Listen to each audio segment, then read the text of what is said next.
Hello everyone, आज हम discuss करेंगे what are the benefits, shortcomings and guiding principles of environmental impact assessment. सबसे पहले हम बेनिफिट्स की बात करते हैं। तो कोई भी हम प्रोजेक्ट प्रपोज कर रहे हैं या मॉडिफाई कर रहे हैं तो उसका एनवायरमेंट पे क्या इम्पैक्ट होगा, उसके लिए जो एनवायरमेंटल क्लियरेंस लेना पड़ता है तो उससे क्या क्या फ़ायदे होते हैं वो हम डिस्कस कर रहे हैं। तो सबसे पहला तो जो भी डिसीजन मेकिंग बॉडी होती है, regulatory agencies like ministry of environment and forest and climate change at the central level in India, तो उनको एक आइडिया मिलता है कि उनको जो भी वेल स्ट्रक्चर्ड EIS मतलब एनवायरमेंटल इम्पैक्ट स्टेटमेंट उनके सामने प्रपोज किया जाता है by the proponent after the consultation with the expert committee, तो वो एकदम क्लियर होता है, वेल स्ट्रक्चर एनालिसिस होता है, effects and consequences of proposed project, तो वो प्रॉपर वे में डिसीजन ले सकते हैं। नेक्स्ट होता है it results in the best practice prediction and mitigation of adverse effects of project, क्योंकि साइंटिफिक स्टडी के साथ प्रेडिक्शन किया जाता है और कौन से मेजर्स एनवायरमेंटल मैनेजमेंट प्लान में हम प्रपोज कर रहे हैं ताकि एनवायरमेंट को मिनिमम हार्म हो, तो मिटिगेशन मेजर्स भी उसमें एक दिए होते हैं, तो उसकी वजह से एनवायरमेंट को मिनिमम हार्म हो ऐसा हम चाहते हैं, तो वो पॉसिबल होता है by this EIS study. It assist in selection of alternatives, हम ऑल्टरनेटिव्स प्रपोज करते हैं including the selection of best practicable and most environmental friendly options, तो जो भी एनवायरमेंटल फ्रेंडली ऑप्शन होता है उसी को सिलेक्ट किया जाता है, जो एनवायरमेंट को हार्म करते हैं ऐसे प्रोजेक्ट को वो आगे बढ़ने ही नहीं देते। तो mitigation of negative environmental and social impact, तो जो भी हमारा इम्पैक्ट हो रहा है एनवायरमेंट पे, सोशली, फिजिकली, एनवायरमेंटली, तो उसको मिटिगेशन में वो हेल्प करता है। It influence both the project selection and design by screening out the environmentally unsound project and modification, अगर मॉडिफिकेशन सजेस्ट कर रहे हैं तो वो भी कर सकते हैं, और एनवायरमेंटली अनसाउंड प्रोजेक्ट है उसका स्क्रीनिंग हो जाता है, मतलब विड्रॉवल हो जाता है अनसाउंड प्रपोजल का in the early stage itself, मतलब वो आगे ही नहीं बढ़ता और उसको रिजेक्शन हो जाता है। अगर मॉडिफिकेशन सजेस्ट करना है तो वो भी सजेस्ट कर सकते हैं। तो जो भी लर्निंग ये EIS प्रिपरेशन के थ्रू आता है by conducting this whole process of EIA in different stages, ये एडेप्टिव ऑर्गेनाइजेशनल लर्निंग प्रोसेस की तरह होता है, जिसमें से जो भी लेसन जो है उसको हम हमारी next policy, institutional formation and project design के लिए फ्यूचर में यूज कर सकते हैं, दैट में result in positive aspect. So basically EIA conduct करने से बहुत सारे फायदे होते हैं। So it's a beneficial step to check whether the project is environmental friendly और नॉट, बस ये सबसे बड़ा उसका बेनिफिट है कि हम एनवायरमेंट फ्रेंडली है कि नहीं वो हम जान सकते हैं। एंड जो भी ह्यूमन एक्टिविटी हम कर रहे हैं bye proposal of any project, it should be economic, it should be social and environmental friendly। जो ये सस्टेनेबिलिटी के 3 पिलर्स, जो मेजर पिलर्स हैं, उसी को ध्यान में रखते हुए हम जो भी एक्टिविटी कर रहे हैं वो तीनों के हिसाब से फ्रेंडली है कि नहीं वो हमको पता चल जाता है, and we are going towards the sustainability aspect, that is sustainable development. But उसके शॉर्टकमिंग्स या उसके जो भी फ्लॉज है वो क्या है, सबसे पहला है एप्लीकेबिलिटी। काफ़ी प्रोजेक्ट ऐसे होते हैं कि उनका एनवायरनमेंट पे काफ़ी सिग्निफिकेंट इफेक्ट होता है, बट हमारा जो नोटिफिकेशन दिया हुआ है शेड्यूल 1 में, उसमें वो एग्जाम्पशन के अंडर आते हैं क्योंकि उनका इन्वेस्टमेंट कम होता है, जितना उसमें मेंशन किया उससे कम होता है, बट दो इट में हार्म एनवायरनमेंट। तो ये सबसे पहला है उसकी applicability. Second is composition of expert committee and standards. अभी इतना मल्टी डिसिप्लिनरी इसके अंदर है, social aspect, physical aspect, biological aspect, environment के सब एट्रीब्यूट्स, तो बहुत सारे एक्सपर्ट्स चाहिए। सो इतना सारा एक्सपर्टीज काफ़ी बार नहीं मिलता है in the varieties of fields like environmentalist, wild life expert, social scientist etcetera, और स्टैंडर्ड्स भी उनको सेट करने होते हैं बाय द साइंटिफिक स्टडी। तो काफ़ी बार वो कंपोजिशन में भी काफ़ी प्रॉब्लम आता है एक्सपर्ट कमिटी का, कि वो प्रॉपर उसको गाइड कर पाएंगे, उसको प्रॉपरली स्क्रूटिनी कर पाएंगे कि नहीं। नेक्स्ट होता है पब्लिक हियरिंग। ऐसे तो public hearing is a mandatory process, but data collectors जो होता है बहुत ही लिटल रिस्पेक्ट देते हैं, जो भी लोकल पीपल का जो नॉलेज होता है उनको वो कंसिडर नहीं करते हैं, उनको ऐसा लगता है कोई साइंटिफिक नॉलेज नहीं है, और कहने के लिए पब्लिक पार्टिसिपेशन होता है बट इम्प्लीमेंटेशन स्टेज में बहुत ही little public participation actual form में दिखा जाता है।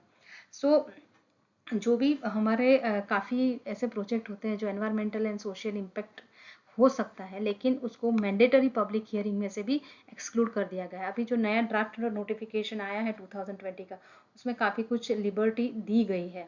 So that are some shortcomings of this EIA process. Next is reliability of data. Data is very important part of EIA study.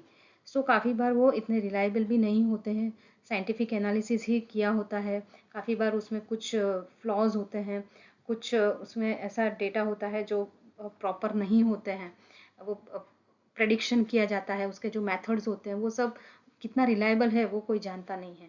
So this quality of EIA and अगर proper data नहीं है, एक ही data को 2-3 जगह पे बार बार use किया गया है, सो उसका क्रेडिबिलिटी कम हो जाता है due to unavailability of the reliable data. तो काफ़ी एनवायरमेंटल इम्पैक्ट असेसमेंट स्टडी उसके अंदर बहुत ही ज़्यादा एरनियस डेटा होते हैं जो हम उस पर रिलाई नहीं कर पाते। Then strategic industry like nuclear energy project है, तो उसमें जो एनवायरमेंटल मैनेजमेंट प्लान होता है उसको कॉन्फिडेंशियल रखा जाता है काफ़ी बार पॉलिटिकल एंड एडमिनिस्ट्रेटिव रीजन की वजह से, तो वो सब पब्लिक को इतना पता भी नहीं चलता कि क्या हो रहा है। As well as this is very time consuming process and costly भी है। So these are some short comings of EIA process. Next is guiding principle. अभी कितने भी शॉर्ट कमिंग हो, लेकिन it is better to conduct the EIA to find the environmental friendly project, कि environmentally harm जो हो रहा है उसको हम रिजेक्ट कर पाए। तो सबसे पहला गाइडिंग प्रिंसिपल, अगर इफेक्टिव EIA करवाना है तो पार्टिसिपेशन, जो भी पब्लिक पार्टिसिपेशन है, जो भी स्टेक होल्डर्स हैं, उनका appropriate and timely participation, it is very essential. Next is transparency, जो भी है वो ओपन एंड एसेसिबल असेसमेंट होना चाहिए एंड ट्रांसपेरेंसी फॉलो होनी चाहिए, कुछ भी मतलब हिडन नहीं होना चाहिए। अगर कोई डेटा या ये की समरी वेबसाइट पे पब्लिश करनी है, लोगों के लिए वो ओपन करना है, तो it should be done in a proper transparent manner. Then certainty, जो भी प्रोसेस, जो भी टाइमिंग हम उसके अंदर TOR में या फिर हम बेसलाइन डेटा कलेक्शन में कर रहे हैं, वो पहले से प्रॉपरली एग्री होना चाहिए और सर्टेनिटी होनी चाहिए कि कितना टाइमिंग के लिए करना है, क्या क्या प्रोसेस है, क्या क्या मैथोलॉजी है। अकाउंटेबिलिटी, जो भी डिसीजन मेकर्स है वो रिस्पॉन्सिबल होते हैं for their actions and decisions. वो कोई भी मतलब डिसीजंस लेते हैं तो it should be a proper decision, तो उनकी अकाउंटेबिलिटी उनको लेनी चाहिए। Next is credibility. सो इसके लिए प्रोफेशनलिज्म इज़ वेरी इंपॉर्टेंट, कि जो भी काम हो वो प्रोफेशनल वे में किया जाए तो ही उसकी क्रेडिबिलिटी आती है।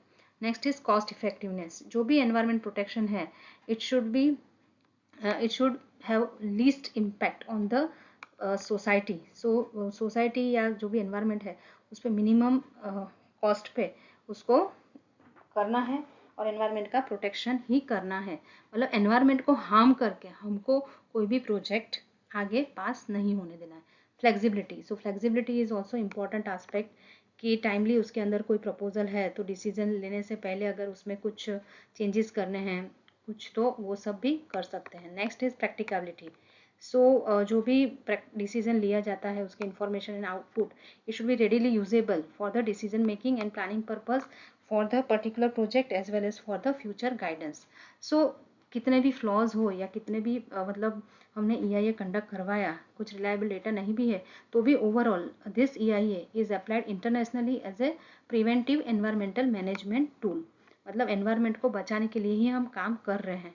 And it ensures that whatever proposed actions in the terms of various projects that are proposed, that are economically viable, मतलब इकोनॉमिक वे में वो वायबल हो, सोशली इक्विटेबल, मतलब सबको इक्वल चांस मिले, मतलब सोशली किसी को भी मतलब बेनिफिट हो रहा है, किसी को नुकसान हो रहा है, ऐसा नहीं होना चाहिए। एंड एनवायरमेंटली सस्टेनेबल, मतलब हमारे जो एनवायरमेंट के रिसोर्स है it should be available to the future generation also. Waste minimization कम होना चाहिए, एनवायरमेंट पॉल्यूशन कम होना चाहिए, एंड जो भी हमारा फ्यूचर जनरेशन है उसको प्योर एंड क्लीन एनवायरमेंट हम उनको दे पाए, वैसा हमको ट्राई करना चाहिए। तो ये जो तीनों है, these are the three basic pillars of sustainability and sustainable development. So which can say which prove that if we are conducting EIA for the project कि क्या हार्म हो रहा है हमारे environment पे, तो it leads towards the sustainable development. So there is a big relationship between the EIA and sustainable development. So these are the references that I have used.